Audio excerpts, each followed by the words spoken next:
Baik, kalau di minggu lalu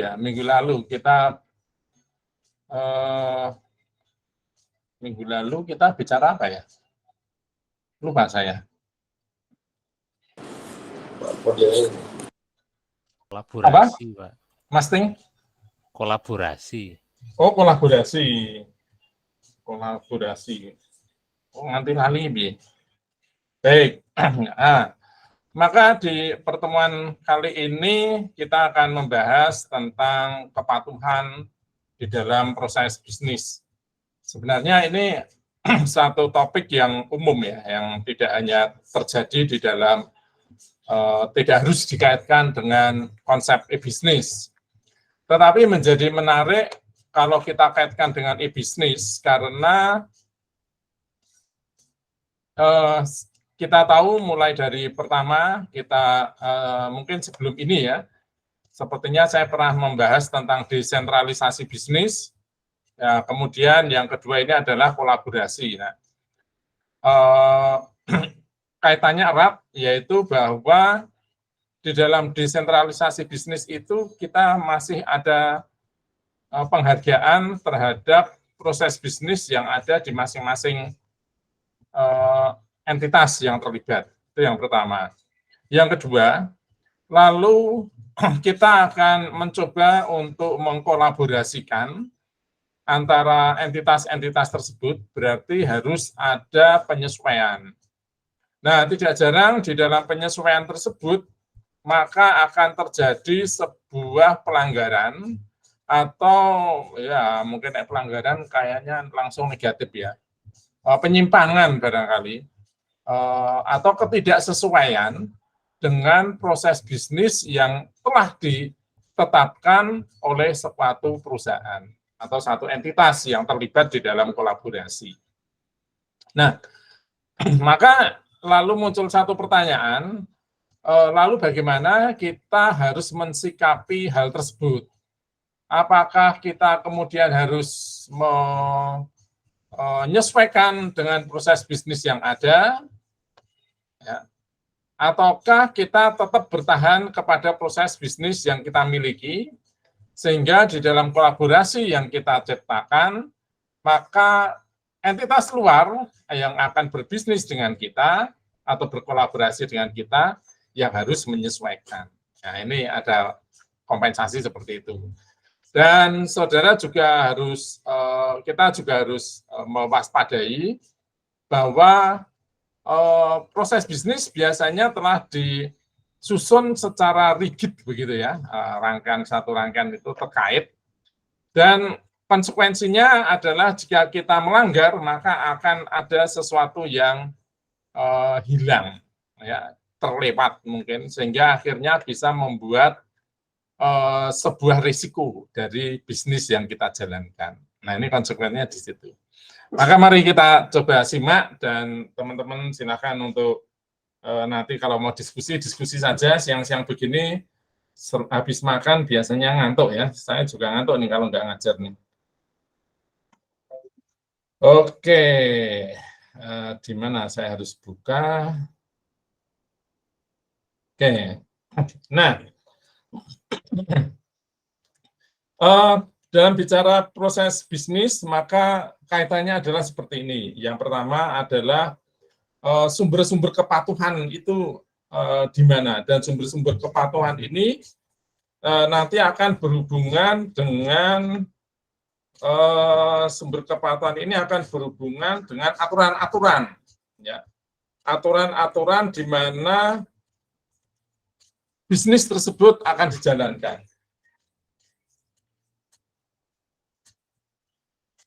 Ya. Nah, kita lihat di dalam slide tersebut, ya, gambar tersebut, bahwa sebuah sumber kepatuhan proses bisnis itu mensyaratkan sesuatu, dan satu sumber kepatuhan itu bisa mempunyai banyak persyaratan gitu ya. Nah, persyaratan ini semuanya akan berpotensi memunculkan risiko jika tidak diikuti atau jika dilanggar. Dan sebuah persyaratan mungkin saja akan menghasilkan lebih dari satu risiko. Atau sebaliknya, sebuah risiko juga berpotensi terjadi bila satu atau lebih kepatuhan itu, persyaratan kepatuhan itu dilanggar. Ya. Oke. Nah, persyaratan-persyaratan lalu kita kumpulkan menjadi sebuah kebijakan. Kebijakan ini yang kemudian akan digunakan untuk menjalankan proses bisnis. Sebuah kebijakan bisa berlaku untuk lebih dari satu proses bisnis, sebaliknya pula satu proses bisnis juga bisa diatur oleh lebih dari satu kebijakan. Lalu setiap kebijakan, setiap proses bisnis nanti akan menghasilkan aktivitas-aktivitas. Ya.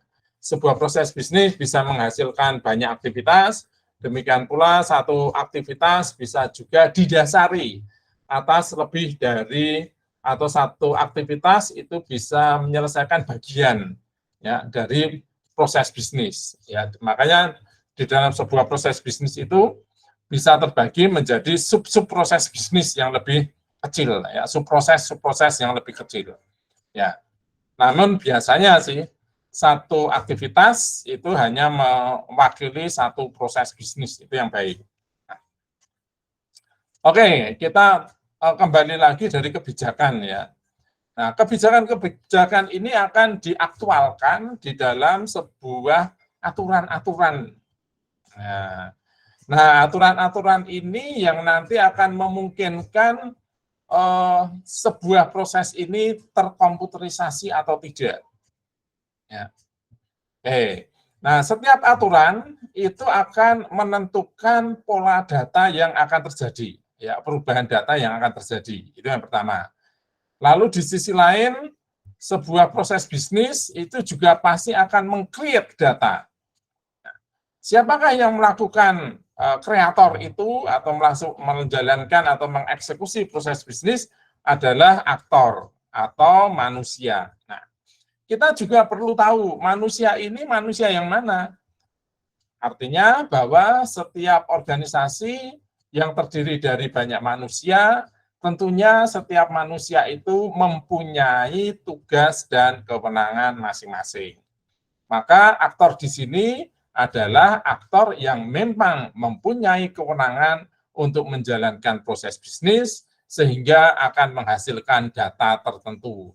Atau seorang aktor yang memang mempunyai kewenangan untuk menjalankan sebuah aturan ya yang menghasilkan satu data tertentu. Nah, itu kaitannya seperti itu. Ya. Mungkin ada komentar dulu dari teman-teman. Ini summary-nya sih malah seperti itu ya di depan ya. Oke, silakan teman-teman kalau ada yang mau sharing atau bercerita boleh aja lah. Oke, silakan. Ada teman-teman? Belum, oke. Di dalam kalau kita bicara proses bisnis, maka kita sudah pernah mendengar istilah manajemen proses bisnis. Ya. Manajemen proses bisnis ini adalah sebuah disiplin untuk merancang, memodelkan, mengeksekusi, memantau, dan mengoptimalkan proses bisnis untuk meningkatkan profitabilitas. Ya. Manajemen proses bisnis memang biasanya dikaitkan dengan perangkat lunak atau tools. Tetapi manajemen proses bisnis itu bukan hanya saja perangkat lunak. Ya. Bukan hanya sekedar untuk mengotomatisasi. Ya. Bukan sekedar untuk mengotomatisasi. Ya. Tetapi mencoba untuk membuat satu pendekatan yang berfokus pada sinkronisasi semua fitur dalam perusahaan tersebut dengan kebutuhan dan persyaratan klien untuk menjadikan proses bisnis ini lebih efektif, efisien, dan lebih kompeten untuk berubah. Ya, karena kita tidak menutup kemungkinan bahwa proses bisnis harus berubah. Tetapi perubahan itu harus dimungkinkan atau tidak dimungkinkan itu harus ada di dalam sebuah rencana, ya, karena proses bisnis akan mengubah banyak hal. Nah, proses bisnis ini biasanya digambarkan atau didesain, ya, menggunakan sebuah software yang disebut dengan BPEL atau BPMN, ya, notasi permodelan proses bisnis atau bahasa eksekusi proses bisnis. Kita kembali lagi kepada gambar di atas ini, gambar di depan tadi, ya, tentang sumber dari kepatuhan. Kita akan bahas satu-satu. Sumber kepatuhan ini mengacu pada entitas yang menentukan semua dokumen, ya, entitas yang menentukan semua dokumen, yang mengatur dan memberi pedoman untuk melaksanakan proses bisnis yang benar dalam satu domain bisnis tertentu. Ya. Nah, sumber kepatuhan ini mengilustrasikan sebuah atau seperangkat aturan yang dinyatakan dalam sebuah bahasa yang mudah dipahami, ya, yang mendefinisikan bagaimana caranya menjalankan bisnis. Misalnya ada satu sumber-sumber kepatuhan yang standar seperti ISO 9001, ya, untuk manajemen secara umum, kemudian COBIT untuk tata kelola teknologi informasi, kemudian ada juga CMMI. Ya. Kalau di bidang hukum ada HIPAA atau SOX dan SLA, ya, yang Service Level Agreement, ya, Service Level Agreement, ya, yang memungkinkan kita untuk melakukan kolaborasi dari sisi software dengan unit-unit yang lain. Nah, itu sumber kepatuhan yang kita bisa gunakan. Jadi, kalau kita tidak perlu mendefinisikan sendiri karena sudah banyak orang atau yang melakukan penelitian, ya, jadi dan merumuskan bagaimanakah kepatuhan-kepatuhan secara ideal itu harus dibentuk. Maka kita tidak perlu merumuskan diri, tetapi kita bisa merujuk dan kemudian nanti kita membenchmark mana yang perlu dan mana yang tidak. Nah, berikutnya sumber kepatuhan ini akan diterjemahkan dalam sebuah persyaratan kepatuhan. Ya. Satu organisasi itu mungkin tidak harus mengikuti semua tataran ataupun semua aturan di dalam sebuah sumber kepatuhan, tidak harus, tadi juga saya singgung. Tetapi mungkin hanya prinsip-prinsip tertentu saja, ya, yang sesuai dengan kebutuhan kita. Nah, tentunya pemilihan batasan yang tepat itu perlu kehati-hatian, ya. Dan pemilihan ini nanti akan menjadi persyaratan kepatuhan. Ya. Oke, berikutnya setelah syarat kepatuhan adalah aturan atau rule. Rule adalah satu persyaratan kepatuhan dari berbagai sumber, ya, harus diidentifikasi dan diekstrasi ke dalam sebuah pernyataan yang dapat ditindaklanjuti dan disebut sebagai aturan. Nah, aturan ini kita bisa mendefinisikan sendiri, tetapi bisa juga kita merujuk sebuah aturan yang mungkin memang harus ditetapkan. Misalkan dalam satu negara itu adanya undang-undang, ya, undang-undang itu aturan. Nah, maka kita kalau ada di Indonesia ya harus patuh terhadap undang-undang yang berlaku di Indonesia. Ya. Nah, berikutnya kumpulan dari aturan ini berupa satu kebijakan kepatuhan. Jadi kebijakan adalah serangkaian aturan kepatuhan yang membentuk dokumen internal organisasi yang menjelaskan bagaimana organisasi ini mencapai tujuan. Ya. Kebijakan, berapa lama kita akan mendapatkan cuan sekian dolar misalkan, itu namanya kebijakan. Nah, untuk evaluasi kepatuhan, maka pengetahuan tentang aturan khusus dan konteks penerapannya untuk semua proses bisnis. Oleh karena itu, kebijakan kepatuhan akan dikaitkan dengan proses bisnis. Ya. Oke, kalau proses bisnis harus berubah, maka kebijakan itu memang sudah memungkinkan proses bisnis untuk berubah. Kita masuk tahapan risiko. Risiko, faktor risiko selalu terkait dengan pelanggaran aturan kepatuhan. Itu selalu, entah besar, entah kecil. Misalnya ini dalam satu organisasi kesehatan ya, kalau catatan rekam medis ya, rekam medis itu catatan atau riwayat kesehatan yang seorang pasien ya. Nah, mungkin kalau dari judulnya riwayat kesehatan pasien, barangkali muncul satu anggapan bahwa loh ini riwayat kesehatan pasien, berarti saya punya hak dong untuk melihat rekam medis saya. Ya, ini hal seperti ini sangat mungkin, tapi kalau saya melihat di dalam undang-undang kesehatan sebenarnya tidak boleh. Jadi seorang pasien itu sendiri malah tidak mempunyai kewenangan untuk membaca, merekam, menyimpan rekam medisnya sendiri. Ya.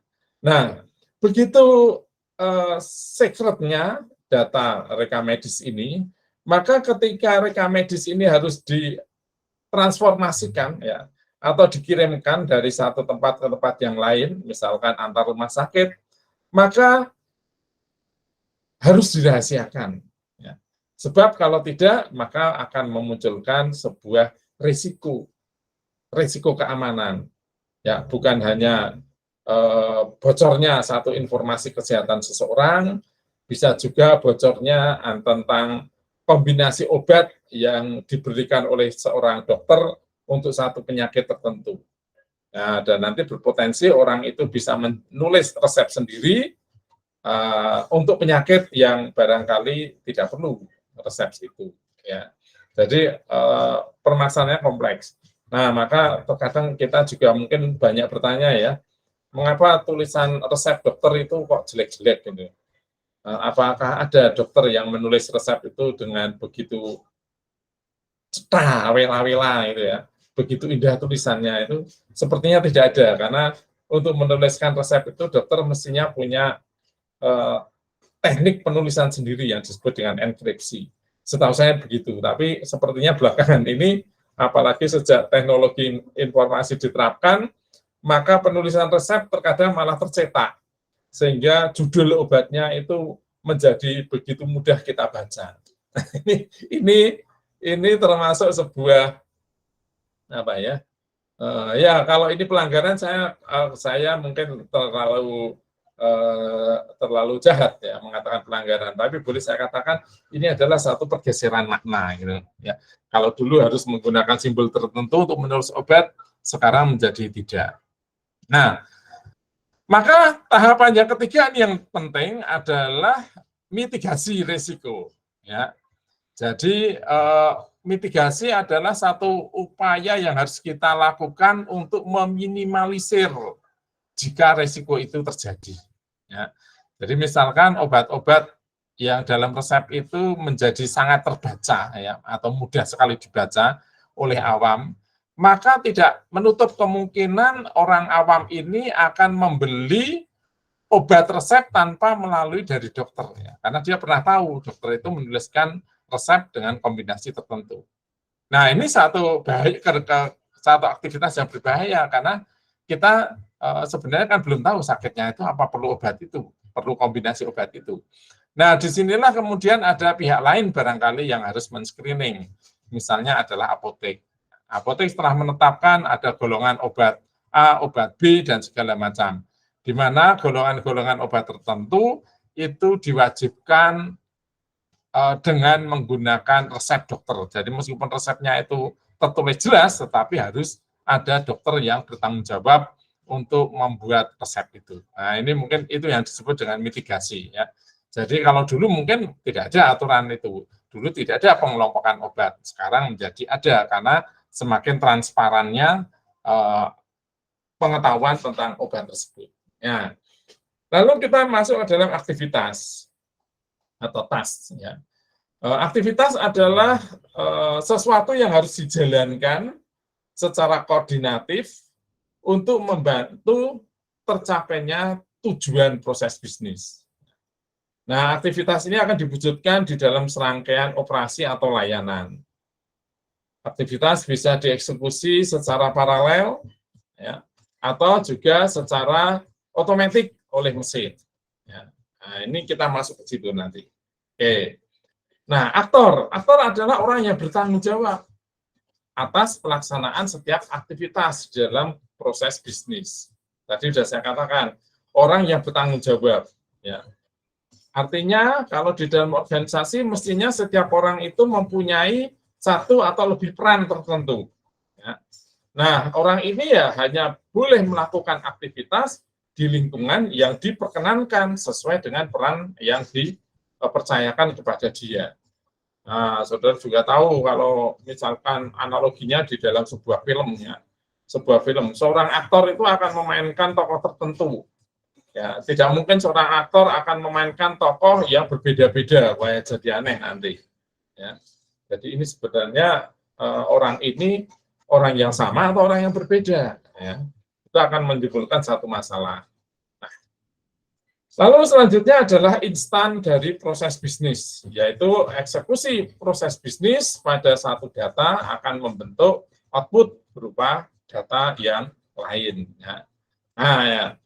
Jadi setiap aktivitas atau setiap operasional dijalankan itu akan membentuk sebuah data. Nah, kalau operasionalnya salah, maka data yang dihasilkan dipastikan data yang salah juga. Nah, kembali lagi ke kualitas data, nanti kalau diangkat sebagai satu sumber informasi, ya informasi akan membaca data yang salah juga. Nah, di dalam menata manajemen kepatuhan, maka di sini ada istilah siklus hidup manajemen kepatuhan. Ya, ada 5 tahapan atau 5 siklus, yaitu yang pertama adalah elisitasi, yang kedua adalah formalisasi, kemudian implementasi, analisis, dan optimization atau peningkatan kualitas. Kalau kita ingin mengetahui atau mengukur sejauh mana proses bisnis ini dipatuhi atau tidak, maka ada 4 pertanyaan yang kita bisa gunakan, yaitu yang pertama adalah apa yang akan kita ingin periksa. Ya. Apa yang ingin kita periksa itu? Ruang lingkupnya mana? Atau bagiannya yang mana? Yang kedua adalah bahasa yang akan kita gunakan untuk memodelkan proses bisnis. Ingat, satu bahasa yang sulit untuk dipahami sangat mungkin untuk memunculkan kesalahpahaman. Maka biasanya proses bisnis ini tidak dituliskan secara deskriptif, tetapi dibuat dalam sebuah diagram yang mudah terlihat. Ya. Ini karena supaya proses bisnis ini mudah dipahami. Nah, yang ketiga adalah pertanyaan bagaimana melakukan pemeriksaan. Apakah kita akan melakukan secara otomatis menggunakan perangkat? Apakah kita akan menggunakan tanya jawab secara formal, ataukah kita akan melakukan elitisasi itu tadi? Elitisasi itu saya juga bingung pertama, elitisasi itu apa? Ternyata elitisasi adalah model tanya jawab yang dilakukan untuk penyelidikan intelijen. Ya. Jadi biasanya itu tidak akan terlihat formal, itu yang pasti. Semuanya mengalir secara natural gitu ya. Secara natural, lalu biasanya tanyanya juga tidak terlalu dalam. Kalau tanya terlalu dalam itu akan memunculkan kecurigaan. Ya. Maka biasanya seorang intel itu tanyanya sepotong-potong. Kalau kurang ya dia akan bertanya lagi dengan cara yang lain secara sepotong-sepotong pula, sehingga dia nanti akan merangkaikan sendiri informasi tersebut. Nah, fase siklus hidup proses bisnis ini ada 5, ya, yaitu elisitasi kepatuhan, formalisasi kepatuhan, implementasi kepatuhan, kemudian verifikasi atau analisis kepatuhan, dan optimization atau peningkatan kepatuhan. Elisitasi mengacu pada tindakan identifikasi dan ekstraksi persyaratan dan kendala yang perlu dipenuhi, sedangkan formalisasi mengacu kepada merumuskan secara tepat persyaratannya, lalu implementasi dan pengawasan adalah pemberlakuan kendala-kendala dalam aplikasi dan verifikasi, serta optimisasi, ya, itu adalah perbaikan untuk menghidupkan kembali kepatuhan berdasarkan informasi diagnotis yang diperoleh selama eksekusi. Ya, kita lihat satu persatu tentang tahap atau siklus bagian dari siklus tersebut. Yang pertama adalah elisitasi. Elisitasi itu adalah tanya jawab modelnya atau model tanya jawab yang biasa dilakukan oleh para Intel. Intel tahu ya, teman-teman Intel tahu ya. Jadi Intel itu bukan satu surveyor ya, tapi dia biasanya akan menyembunyikan jati dirinya, ya, sehingga dia akan diharapkan dengan melakukan elisitasi itu dia bisa mendapatkan sebuah gambaran yang lebih konkret. Ya. Nah, kategori kepatuhan ini macam-macam nih, teman-teman ya. Jadi ada kuantitatif, ada kualitatif. Ya. Yang kuantitatif itu ada yang bersumber daya pada kinerja segregasi, ya. Kemudian ada yang bersifat temporal, ada juga yang bersifat data. Sedangkan yang kualitatif ini biasanya adalah tentang urutan pengendalian dan kemudian juga occurrence-nya. Nah, kalau kita ingin melakukan elisitasi, maka yang ingin kita periksa ada 3 biasanya. Yang pertama adalah identifikasi aturan. Yang kedua kategorisasi kendala, dan yang ketiga adalah kumpulan metrik. Identifikasi aturan. Apa maksudnya? Ya, aturannya mana? Ya, aturannya mana? Nah, kita juga di sini saya berikan satu gambar bahwa aturan bisnis itu bisa bersumber dari banyak tempat. Yang pertama adalah kebijakan manual, ya, kebijakan manual atau manual policy dari perusahaan tersebut, kebijakan prosedur, ya. Kemudian aturan juga bisa berupa satu hukum atau regulasi. Bisa juga aturan ini berupa satu saran pendapat dari para pakar. Lalu aturan ini bisa juga kita otomatisasikan, ya, menggunakan sebuah mesin atau aplikasi atau komputer.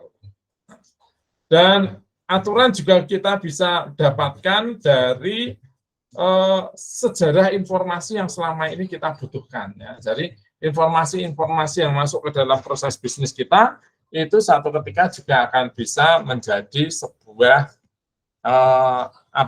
aturan, kita implementasikan menjadi bagian dari sebuah aturan bisnis. Nah, sedangkan kumpulan metrik itu adalah kumpulan dari kegiatan-kegiatan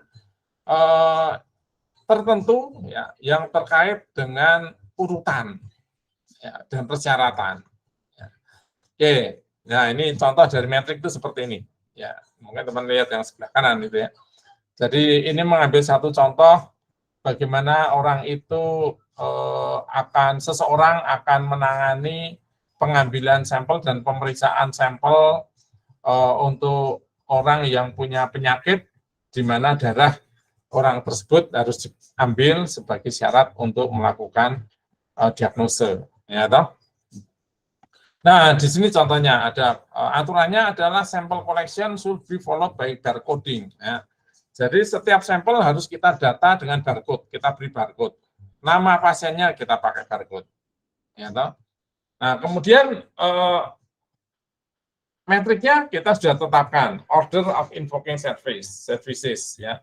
Jadi urut berdasarkan siapa ya datang lebih dulu misalkan.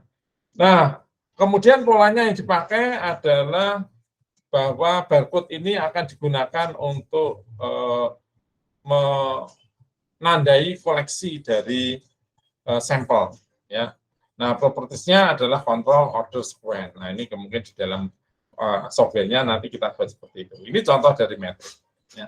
Nah, Formalisasi ini mengacu kepada menentukan merumuskan persyaratan secara tepat.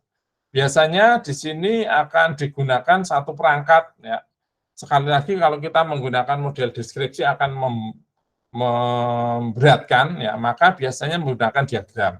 Ada diagram BPL yang bisa dipakai, ada diagram UML yang bisa dipakai, ya.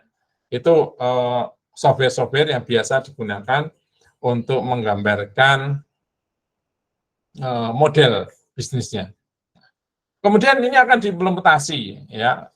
Implementasi. Apa itu implementasi? Memverifikasi bahwa proses bisnis mematuhi aturan yang diformalkan pada fase sebelumnya, maka aturan harus diimplementasikan dengan cara yang sesuai dan dapat divalidasi sesuai dengan eksekusi proses bisnis.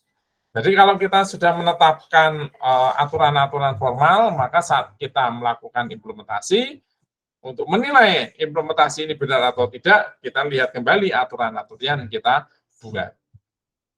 Nah, apakah harus selalu taat, Pak? Ya, itu yang aturan pertama, modelnya begitu.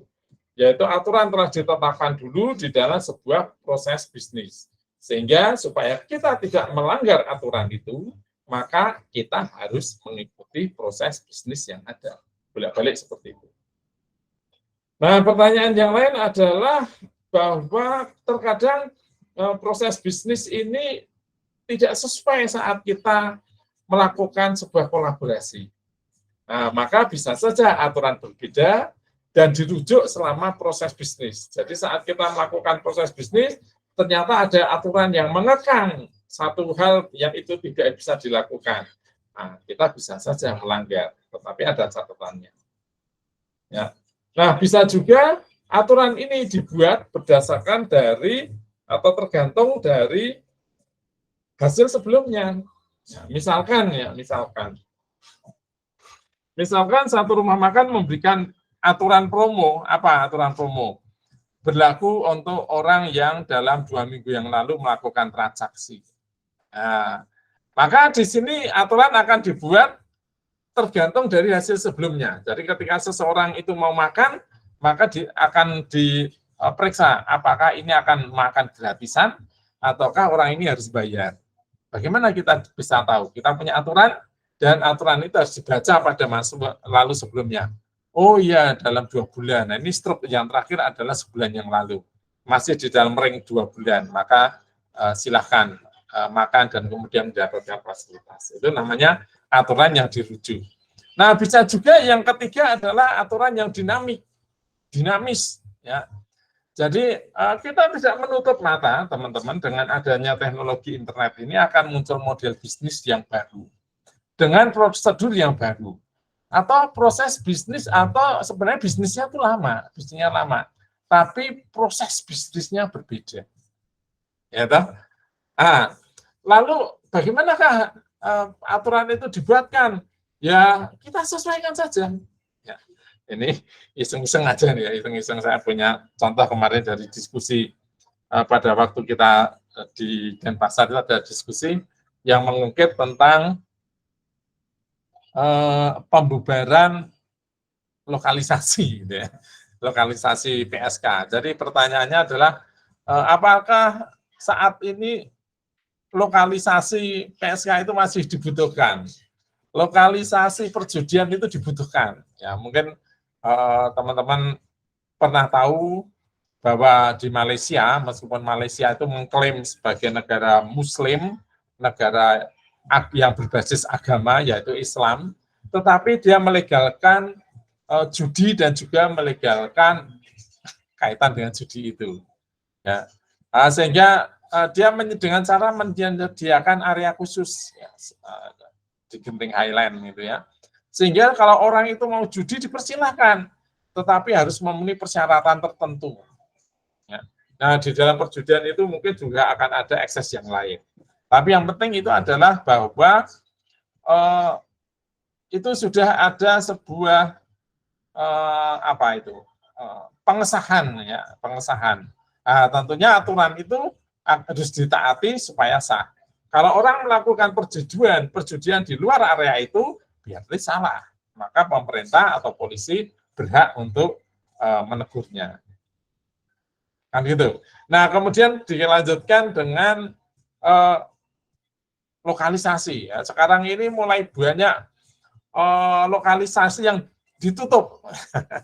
Terkadang saya juga heran ini lalu diklaim sebagai sebuah prestasi dari kelompok tertentu bahwa saya telah berhasil menutup sebuah lokalisasi sumber kemaksiatan. Saya ketawa. Mengapa saya ketawa? Karena apakah mereka itu lokalisasi ditutup lalu mereka tidak bisa bertransaksi? Ya. Yang pertama adalah bahwa bisnis pelacuran itu adalah satu bisnis yang paling tua, saudara-saudara. Sudah ada sejak zaman dulu kala. Sebelum agama muncul, maka pelacuran itu sudah ada. Dan sampai sekarang juga ada. Apakah tidak diberantas? Oh, banyak sudah berantas dan tidak berhasil. Termasuknya adalah yaitu kaum-kaum yang sekarang mengklaim sebagai satu prestasi telah berhasil membubarkan lokalisasi. Nah, sekarang zamannya BO lewat online kok. Ya kan? Jadi yang penutupan lokalisasi itu tidak ada manfaatnya menurut saya. Ya, karena tanpa ada penutupan lokalisasi pun para pelacur ini sudah terbiasa melakukan transaksi secara online.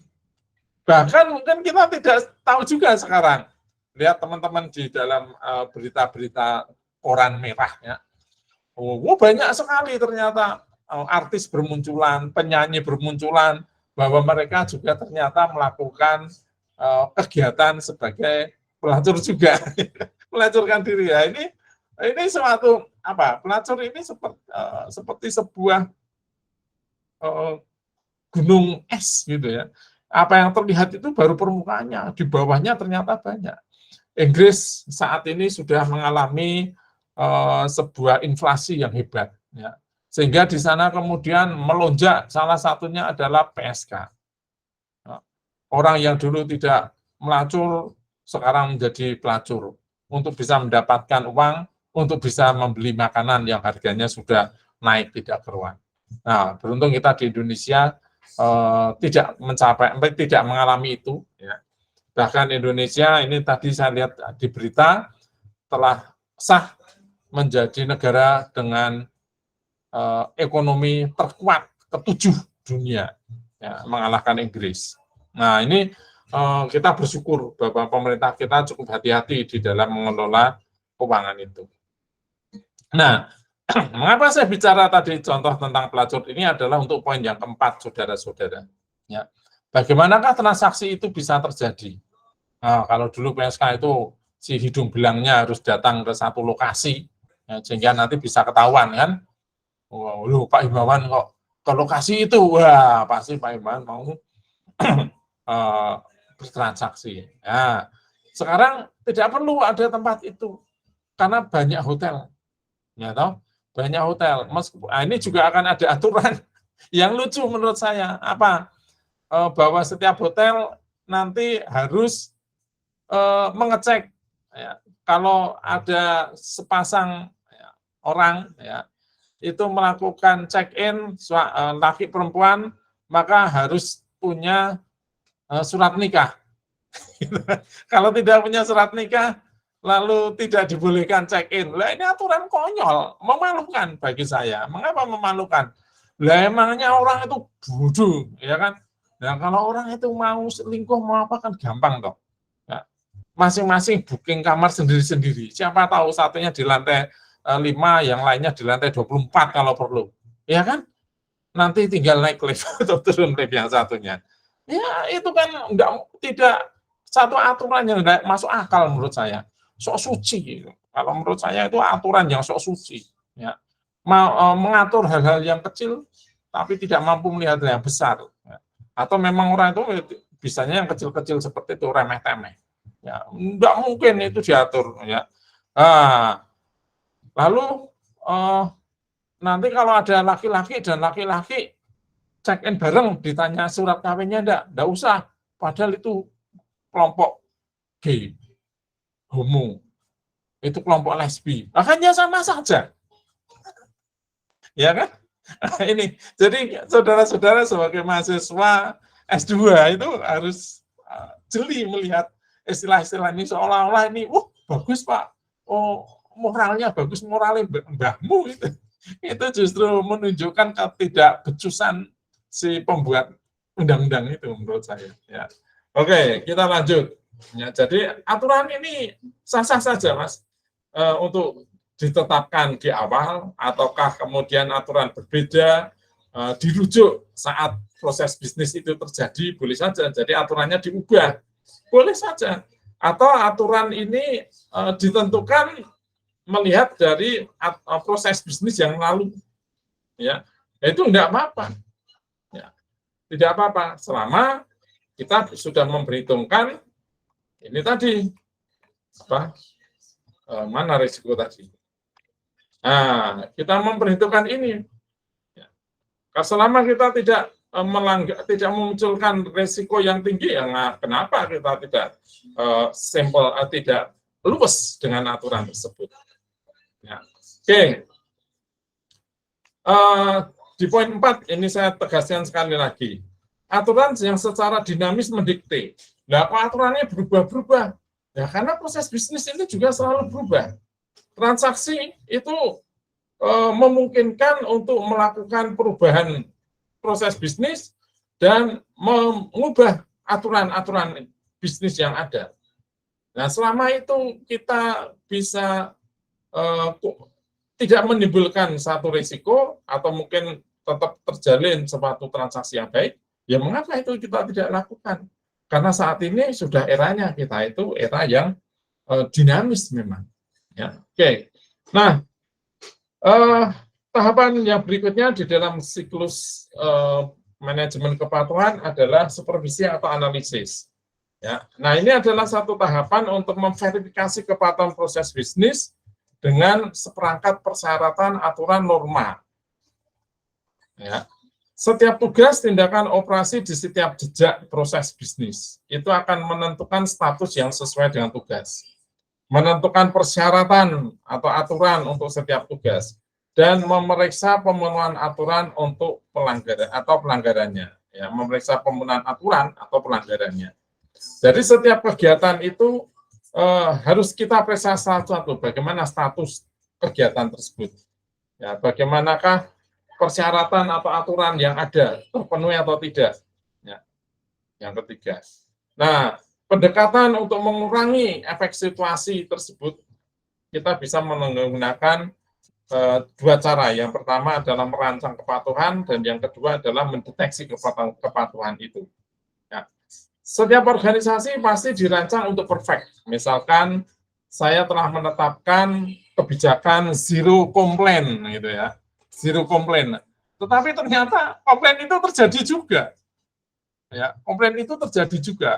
Nah, terus bagaimana kalau komplain itu terjadi? Nah, maka kita bisa rancang itu lebih dulu.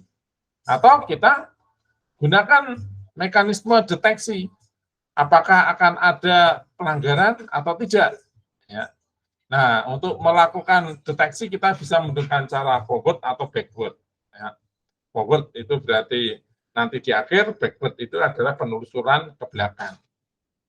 Ya, itu tentang supervisi dan analisis. Nah, yang terakhir, tahapan berikutnya adalah improvement. Jika pelanggaran kepatuhan itu telah terjadi, maka penting untuk mengenali mengapa pelanggaran itu terjadi. Nah, jadi pelanggaran meskipun kita sudah tetapkan untuk tidak boleh dilanggar, tetap mungkin terjadi. Nah, persoalannya adalah lalu kita kenali mengapa itu terjadi. Kita lihat akar masalahnya. Pelanggaran mungkin karena memang ada hambatan saat kita melakukan eksekusi bisnis. Hambatan ini bisa saja terjadi dari pihak eksternal atau terjadi dari sesuatu yang tidak pernah kita duga selama ini. Nah, itu namanya pelanggaran instan. Tetapi bisa juga bahwa pelanggaran terhadap proses bisnis itu terjadi karena memang model proses yang kita buat itu memungkinkan untuk terjadi penyimpangan itu. Ya, gitu. Nah, maka apa yang harus kita lakukan? Ya, kita lihat yang pertama tadi adalah mengetahui akar permasalahan, dan yang kedua kita melakukan optimasi atau adaptasi. Nah, tentu untuk melakukan improvement itu tidak sederhana, teman-teman ya. Ada tantangannya. Nah, lalu bagaimana kita mengatasi tantangan itu? Yang pertama adalah kita harus menganut norma yang terbuka. Ya. Norma yang terbuka itu kita membuka segala kemungkinan, aturan-aturan itu. Proses-proses yang selama ini ada, yang dianggap tidak lazim, kita terbuka untuk hal yang baru itu. Yang kedua, kita bisa melakukan komunikasi antar disiplin ilmu. Ya kan? Di dalam sistem akuntansi, kalau akuntansi itu bertahan secara kolot, tidak menggunakan teknologi, ya dia akan ketinggalan. Ya, maka kemudian harus ada sebuah keterbukaan. Oke, bahwa saya tidak akan melakukan pengecekan lagi, kontrol lagi, karena ini bisa dilakukan oleh mesin. Nah, itu ya. Kalau ternyata komputer bisa dibuat untuk mengatasi seperti ini, membandingkan. Oh ya sudah, mengapa tidak? Ya kan? Lalu bagaimana nanti akuntansi bergerak? Nah, kalau semua proses akuntansi itu dikomputerkan, orang akuntan nggak ada yang bergerak dong, ya tetap ada. Di mana analisis keuangannya? Meskipun mungkin analisis itu juga bisa dilakukan oleh mesin, tetapi pada akhirnya keputusan terakhir tetap ada sisi manusianya. Ya. Nah, cara mengatasi yang lain adalah kita tetap dinamis, membuka kemungkinan-kemungkinan untuk selalu berubah. Ya, nah itu teman-teman yang bisa saya sampaikan untuk topik siang hari ini tentang mengelola kepatuhan terhadap proses bisnis. Oke, silakan teman-teman kalau ada yang mau sharing, yang mau bertanya, saya beri waktu. Ada? Oke, kalau tidak ada, saya akhiri pada pertemuan pada siang hari ini, dan silakan untuk teman-teman mulai menyimak tahap berikutnya, yaitu tes mid